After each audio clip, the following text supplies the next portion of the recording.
Welcome into the draft profile for the New York Giants. This is going to be a fun one, guys. I quietly really like what the Giants did in last year's class. I feel like they don't get enough credit for kind of nailing that draft class. Obviously, look, didn't get the quarterback. They really tried. We saw it in Hard Knocks. We know that. But you get a pretty damn good consolation prize in Malik Neighbors. And then down the board, you nailed Drew Phillips. You nailed Tyrone Tracy. You had some good potential out of the tight end, Theo Johnson. It's overall good class. And then I really like what they did in free agency, bringing in Paulson Adebo, bringing in the safety Javon Holland from the Dolphins, who I loved, and I was so sad to see go. That was so disheartening as a Dolphins fan to see Javon Holland go. He's going to be a great player for you guys. Look, the team's obviously not completely finished. We're going to get into it. I'll talk about my thoughts for you guys. Let's go ahead and get into it right now. All right, and looking at this, look, this isn't realistic. Cam Ward's going number 1, but we'll say Travis Hunter goes to the Browns number 2, leaving us with the Abdul Carter pick at number 3. That would absolutely be my pick if I don't trade. I want to at least consider trades. I will say Travis Hunter and Abdul Carter, for me, are a tier above everybody else, and then, we can talk about the tackle.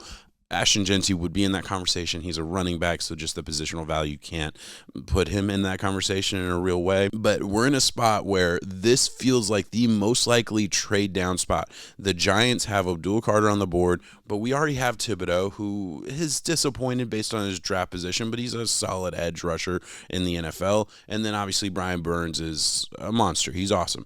We could absolutely add another piece to it. This would be a great piece to add, but if we can get a haul, I'd be really interested in seeing what we can get. So the way I'm going to do this is I'm only going to consider teams that are interested in a trade according to PFF, and I'm kind of try and be realistic to what teams would actually be thinking, what teams would actually want to trade up for Abdul Carter. Okay, let's look at the Bears. This feels like a good spot because it puts us in a spot of the draft where the Giants probably haven't been thinking a whole lot. So if we flip that, and then the Bears do have 2 second-round picks. So if we got one of these picks and then a future second, is that crazy? I'm looking at this, and I think the Giants would need just a little bit more.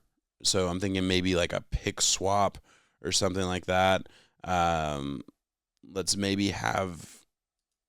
swap out 219 for 148, right? Like that feels. That at least gives us a little bit. I just think the Giants would need just a little bit more. Now, maybe that'd be a pick swap next year. I think this is about the range of what this trade would look like. And for the Bears, yeah, okay, you had 2 seconds, so you can kind of afford that. And you're trading one of those seconds to move up and grab one of the best players in the class in a position that I think the Bears could absolutely use. I think this trade makes sense to me on both sides. I'm going to offer it. It looks like it's going to be accepted. So, yeah, I like that. We're going to move down. Look, let's just see how this plays out, right? Let's see what that move down looks like. And look, you might not love that move. You might not agree with that decision-making process, but I think there's definitely value there to moving down. Obviously, so Mason Graham goes, Ashton Jeanty goes, the tackle goes. I don't agree with the running back going, but Tyler Warren goes. Another tackle goes, and Will Campbell. Now we're in a spot where, we can go so many different ways. Jahad Brown is more of your nickel corner, I think. We got a nickel corner last year in Drew Phillips, so I'm more inclined to take the Will Johnson, who I still believe deserves to be considered as a top 10 pick. We move down. We still get Will Johnson, a huge need at cornerback, filling out that final piece. Because I know we got Paulson Adebo. He's great. He's going to play your other spot. We have the first-round pick from 2023 that just hasn't panned out. Banks, I believe is his name. I think this fills out your defense. And, looking at the other spots we could go interior. I do want to address the interior next to Dexter Lawrence. I don't think we need to do it here. I think there's going to be a name in the second round, and now we have 2 picks in the second round, so there's going to be some variety there. Obviously, you can think quarterback. Would Shedeur Sanders be the option here? I know I didn't really consider that when I decided to trade down. I have been on record saying I don't think Shedeur Sanders is a top 10 pick in this class. I don't think he is. I think after Cam Ward, there's just too much of a drop-off. Would we consider Shedeur in the second round? Absolutely. Absolutely. But I wanted to play this out as if we're not really thinking quarterback and we're just trying to build a football team, right? Because we're, again, like I said in the intro, I don't think we're that far away from having a Giants roster that is really, really competitive. All right. We need some young guys to show up. We need the offensive line I think we need Evan Neal to improve at tackle. We definitely need to help out the interior. There are holes. I'm not saying there's not holes, but as far as an entire roster, I don't know that we're that far away, are we? I don't think we're that far away. So yeah, I'm going to add Will Johnson. That's one of the holes I was talking about, and I think the drop off from Will Johnson to the cornerback that you can get in the second, just to play out the last thought of that. There's nobody on this board for me that I consider in the same range, like not in the same ballpark. Now, I think all these guys are in play in the second round at the spot for sure, but it's a huge drop off round wise that fits to me. That really fits. Let's look at the interior. Darius Alexander still on the board. I just want to pull it up here. TJ Sanders still on the board. Tyreek Williams is still on the board. Omar Norman Lott is still on the board. A lot of names in this range that I would not mind at all. And now that we have two second round picks, I'm going to wait. I'm going to strongly consider a defensive tackle with the second round pick. I think at least a handful of these names are going to be here. I am comfortable with almost any of these names in this range. The defensive tackle class, super deep from I'd say pick 15 to pick 55. I think there's just going to be a lot of names go off the board that are NFL contributors and potentially stars. I think there's a lot of guys in that range. Looking at other spots, so yeah, I mean, look, that fits to me. It does. That fits to me. I think Shedeur Sanders can be on the board here. I think he can. And again, some people are going to push back. I already told you my logic for top 10. So if you can at least follow my logic for top 10, you can agree. Let me know in the comments. You can disagree. That's fine. We're a month out from the draft, and the draft, nobody knows what's actually going to happen in the draft. This is all just kind of contextualizing concepts of what we could do with our team, right? After the Saints and Jets, I really don't believe the Jets are taking a quarterback. I'd just be surprised if the Saints took one. They need so much other help. They need to really just dive into the rebuild, but they just haven't been willing to do that. That's a whole other conversation. If we get past, where's the next team that would go? Nowhere else in this range would a team take Shedeur. You could look at the Steelers. You could look at the Rams. These are teams that we consider it. Both of them pass in this mock. And I've heard rumors that maybe the Cowboys want to trade Dak and go get Shedeur. Look, if that happens, that happens. I'm not operating under those rumors, though. So at 34 overall, I think we can get Shedeur Sanders. I think we can get a guy who actually can learn behind some good quarterbacks that we have on the roster. Obviously, Jameis Winston has a ton of talent, and he can show you what not to do with the football. I mean, he's just so good at showing young guys, hey, don't make stupid mistakes all the time, or you're going to be a super talented backup for your entire career. Or you have Russell Wilson, who can kind of show you how not to lead and how not to interact in the locker room. A lot of guys there that are going to show you what not to do. I joke, but I mean, there's obviously some value to Russell Wilson. He's been a starter in the NFL this long for a reason. 4 teams in 5 years is not. We're getting to the end of the road with Russell Wilson era for sure, but he can still be that quality backup veteran type guy. I mean, he's still kind of in that range of his career. I don't know how we pass up on Shedeur, man. I don't know how we pass up on Shedeur. Anywhere else you could go, absolutely. So definitely some names. Our safety situation's kind of fixed. We fixed our cornerback situation. Interior offensive line is going to be a question. I'm comfortable addressing that in the third round. We have 2 seconds and 2 thirds, so we can probably address all of the biggest needs for this team with this trade down. We're going to do it. We're going to go ahead and get Shedeur Sanders. Let me know what you guys think here. And then let's see. Yeah, look, Nick Gordon I love is just a big edge. I do. I think he probably ultimately is off the board by now. Okay, so ton of defensive tackle talent went. We saw Darius Alexander, Tyreek Williams, and TJ Sanders all go. Let's go ahead and get an attacking defensive tackle in Omar Norman Watts. This is about his range. Now, if you wanted your big, beefy road grader type of guy, you might wait, because I think you could probably get Jordan Phillips later. You could probably look at Alfred Collins later, who's ranked in the same range. I don't view him as a second round guy, me personally.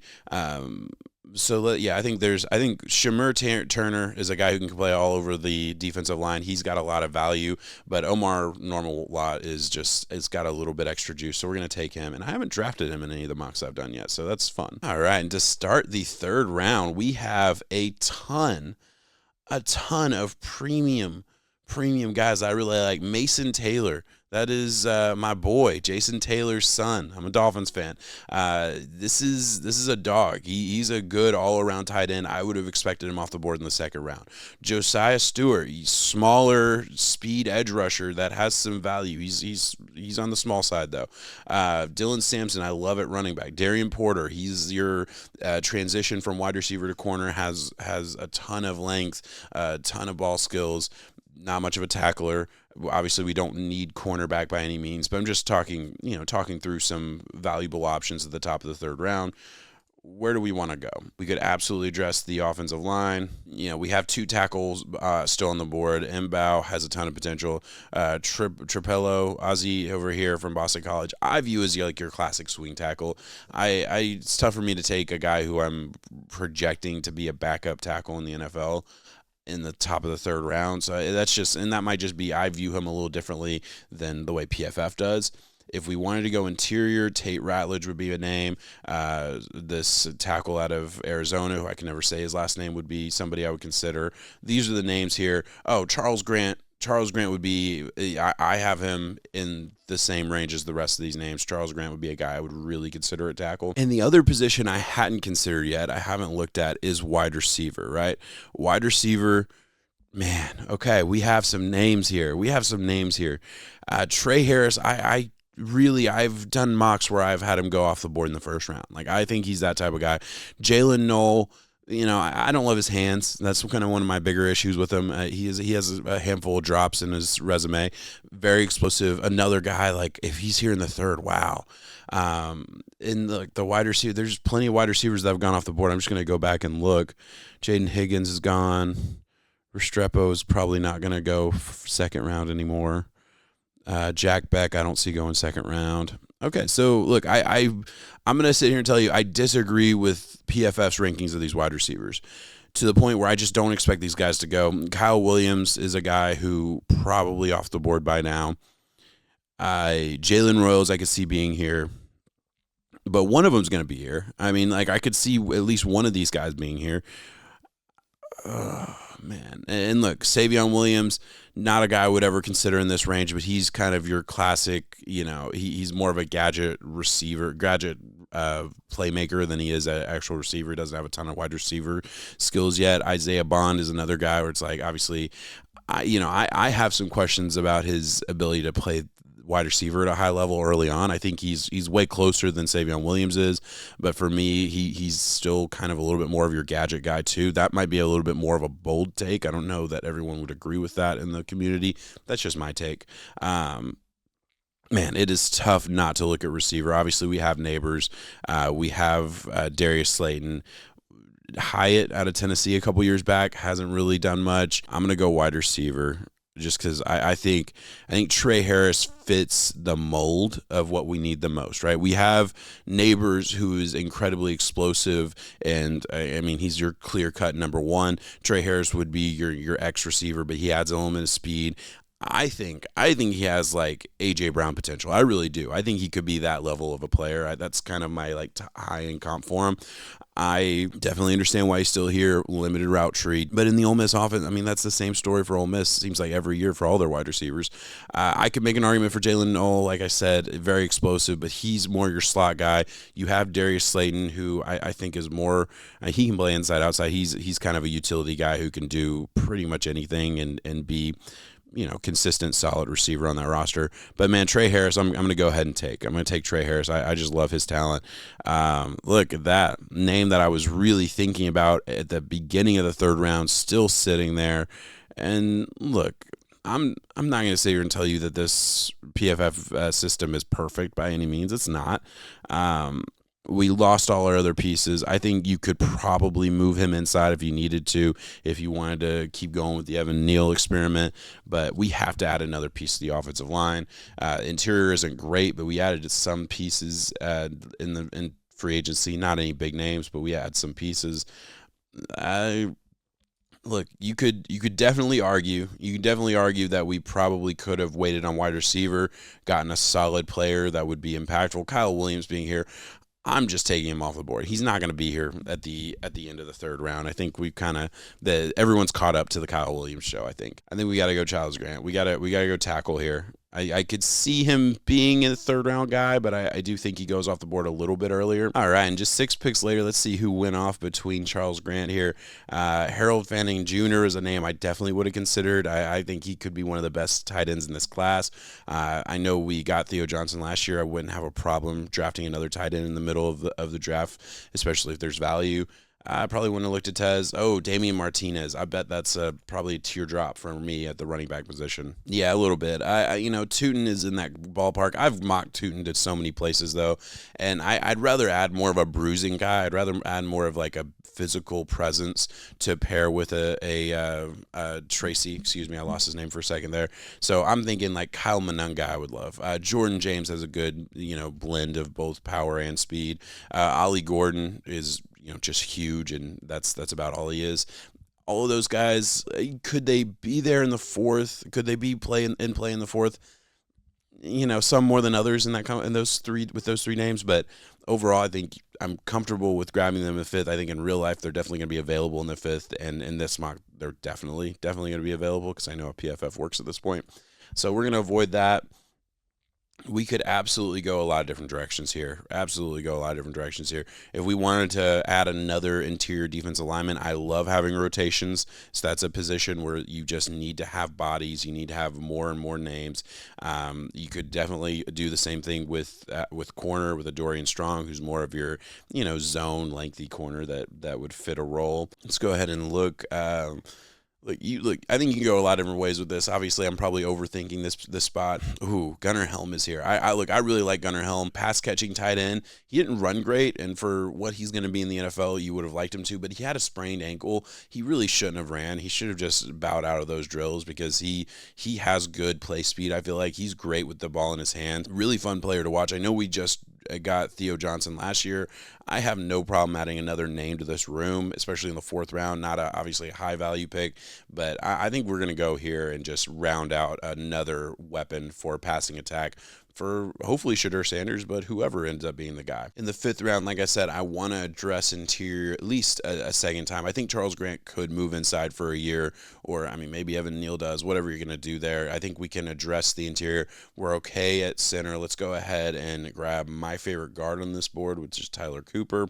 And then with the second, fifth round pick that we have, I'm going to go ahead and look at the running back situation. And look, this is just a question of who do I want to pair with Tyrone Tracy, right? Tyrone Tracy was drafted in this range, so we can absolutely find some really good value here. I think I'm going to go with Kyle Monunga out of Rutgers. I did a draft profile on him a while ago now. Love the way he runs. I think he's going to add an element to that run game that isn't quite there with Tyrone Tracy.